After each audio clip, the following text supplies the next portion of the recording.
Las Vegas, a city that lives for the night. It's also home for 500,000 people whose everyday lives are far removed from the razzle-dazzle. I am a 7th grade teacher in Las Vegas, Nevada. We're lower to middle class school, and a lot of the parents work at casinos. They have odd shifts, so the parents aren't always home at certain hours. I know a lot of my students don't get the experience to go camping, and I just like to share that with them.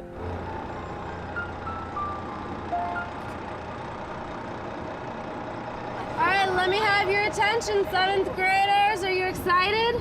Yeah. Ready for the trip to Death Valley? Yes! All right. How many of you have been camping before? Sorry. Those of you that haven't been, are you ready and excited to sleep in a tent tonight? No! No!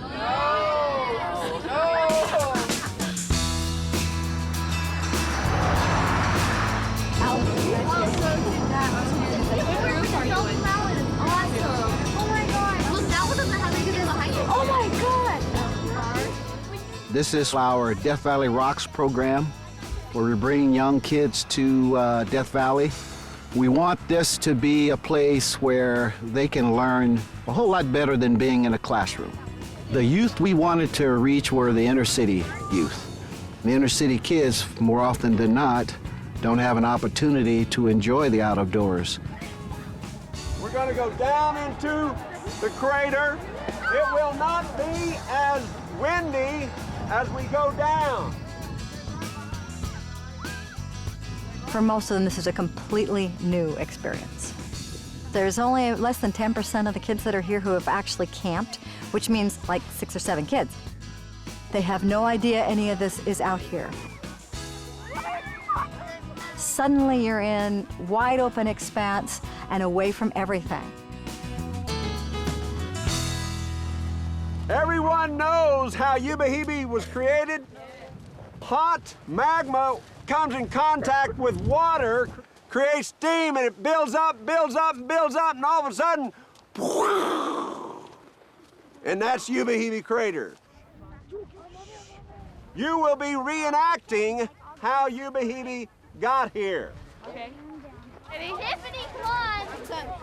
Go stand over there next to him. We're going to move towards each other. And who's going to be the steam? You can have hands-on with Mother Nature. You can have hands-on with geology. You can have hands-on with hydrology. And then at the same time, you can have hands-on with history. So what better place to learn all of those subjects is in the places where they occur. Part of the goal of this is to build self-esteem. Some people would say taking the kids down in there, could that be dangerous? There's all sorts of objections. You see their faces when they've climbed out of it. I think for them that was a great big accomplishment. It was a moment for them to see them grow within themselves. Once they finally got up there, just to look down and go, I did it.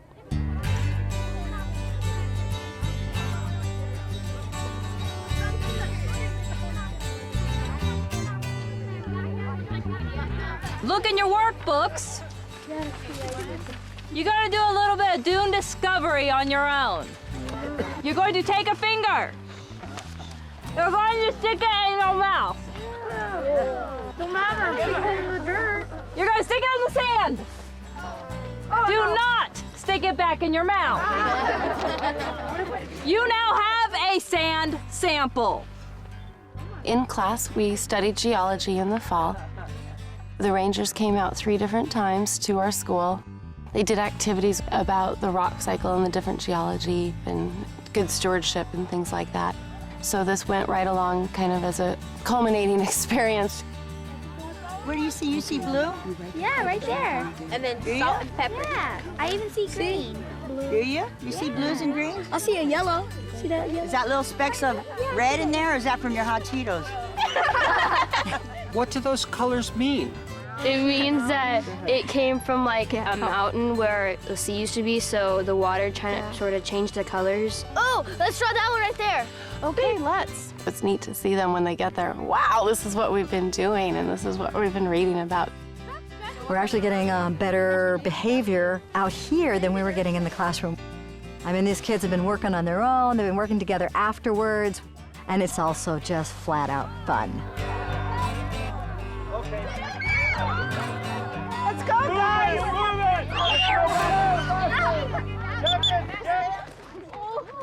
Group 3, set a person, get a tent. Tonight, the kids are going to be setting up camp. In your group. Experience is the best teacher. If their tent isn't done quite right and it comes down in the middle of the night, the only one they're going to be able to blame is themselves. It's a great, wonderful learning experience. The program at Death Valley is new, but the idea is not. National parks have been introducing city kids to the wilderness for decades. Stephen Mather, the first director of the Park Service, called the parks vast schoolrooms of Americanism. Just a few miles off Miami's urban shoreline lies Biscayne National Park, where some lucky students finally get to explore the pristine environment that's been their backyard their whole lives. Okay, the first thing we want to do is hold the paddle properly. Okay, you put your hand on the top, like this, and then bring the paddle in the water in front of you, all right? In, across, out, feather. Okay, I'll go slower. In, across, up, feather. Let me see you do it a few times, Miss. Biscayne National Park has an education program that has been in existence since 1976. The resources that we have out here are just amazing. It's 95% water. So the classroom is actually in the park.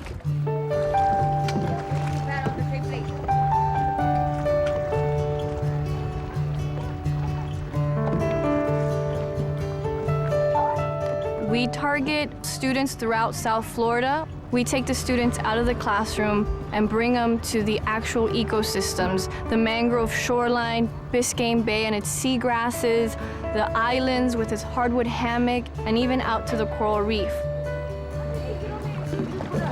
Let me get out of here.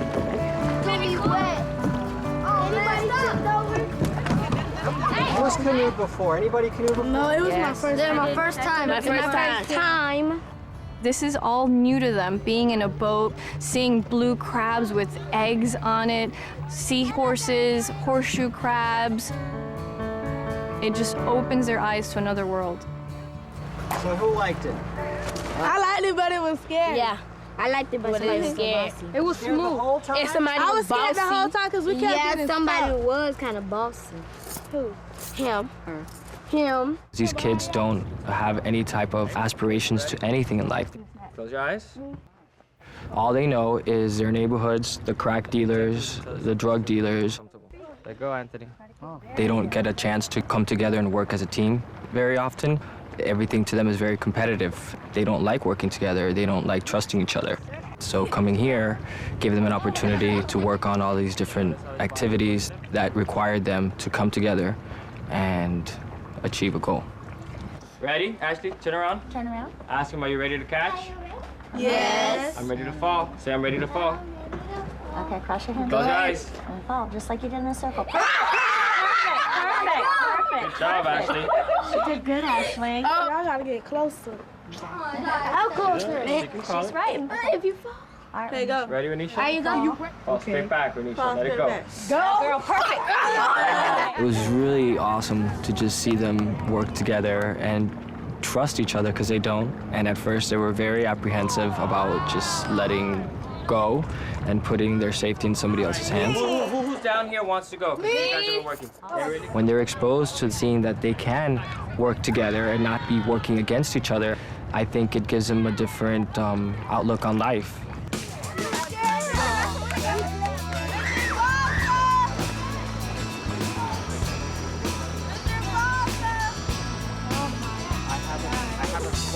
There's students that need to be challenged in different ways. Out here, we have students that never talk in the classroom, and all of a sudden they're taking the lead. So we are providing students with a different method by which to learn, and this is opening up their world, their appreciation of learning, and who knows where this would lead them in the future.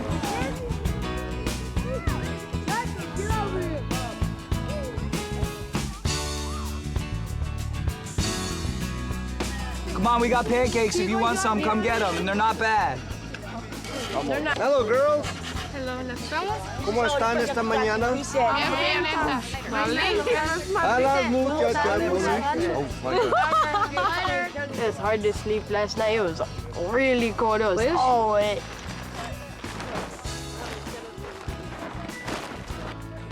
Who's been camping before? Me? Nobody? No. Did anything surprise you? The coyotes. We heard the coyotes like in the middle of the night like 3 times. And they just started howling, and then some other coyotes started howling, and then another, and etc. Oh, yes. Whoever gets that one is lucky. Yellow. When you watch kids that can be impressed by just the sound of silence, when you watch kids who can be impressed with the idea of seeing the Milky Way to the point that it silences them, it's powerful. It's powerful. That's why we work with the inner city kids. I want to get on that end. 2 of you on that end, and we'll be on this end. So just... Ow, my leg. Okay, do your roll. We're finding right now the largest dropout rate is actually in middle school, not high school. They don't even make it to high school. If this makes a difference in one kid's life, then it's important. I want the students to walk away with the education of the geology and then the meteorology and knowing the different environments and how this is the Mojave Desert and they live in the Mojave Desert. So make it as tight as you can. So I'll start it off. The other thing that I want students to take away was growth in themselves and that they can do things and that they're independent. I know you want to profile and style. Somebody has to care. We care. And as we teach them how to treat Mother Earth, maybe they'll do better than we have done it. And let's just hope that a couple of generations down the road, Mother Earth will be a whole lot better than it is today. Maybe our generation doesn't have the will, but maybe these kids will have the will.